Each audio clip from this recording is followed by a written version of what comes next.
It's still very early. Right. Like the typical voter, they're probably going to start paying really close attention right before the primary and after the primary. But talking about paying attention, I mean, we saw the vice president here in Georgia 2025, the summer months, feeling a lot like 2024.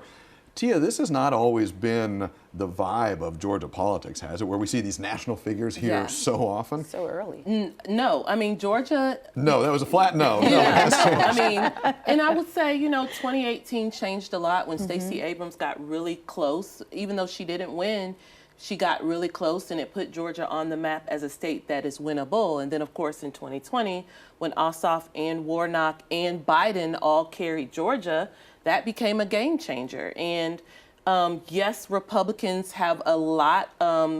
People argue that this is still a red state, except for when Warnock is on the ballot. Well, quite frankly, 2026 is going to be the first test of that, because it's going to be John Ossoff running for re-election without Warnock on the ballot. And we'll see what happens, especially with all those other statewide races up for grabs. But I think regardless, Georgia, at least for the short term, is going to remain a big focus in national politics, because it is of these swingy states right now, especially leading into 2028. Georgia's one of the biggest ones, one of the more lucrative swing states, and that's why you see so much focus. It doesn't hurt that Atlanta is like a market with an accessible airport and a huge media market, that if you hit the Atlanta media market, you're hitting half of the voters in the state. And so I think that also makes Georgia attractive for political candidates. Let's talk about that a little bit more here, Fal.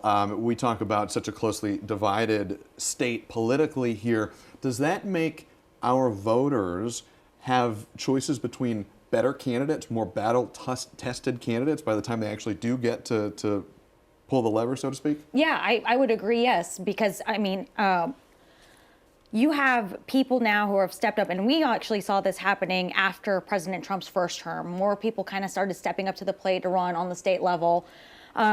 People now are looking for the candidate that's going to stand up and fight for them. They're looking, it's not good enough just to be a Democrat or Republican anymore. The voters are going to be listening to the candidate, listening to the message, and they're going to be, it's going to, the more competitive it's going to get, the better team you're going to get.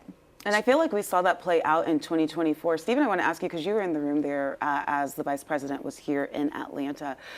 We know that there were friendly faces in that room, but the vice president, all of these Republican candidates, at least for the statewide races, they're going to have to speak to the same people that Trump did in 2024, those who are not part of the red meat of the base. Yeah, absolutely. I mean, whoever, right, there's always the primary strategy and then the general election strategy. And I think the best candidates, whether it's on the Republican side or the Democrat side, are able to walk and chew gum at the same time, are able to talk to their primary voters while also keeping an eye on the general election.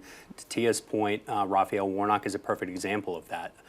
The elusive Warnock-Kemp voter. I mean, I think that ultimately was determinative in 2022. In an off-year election, I think that's going to be the case in 2026.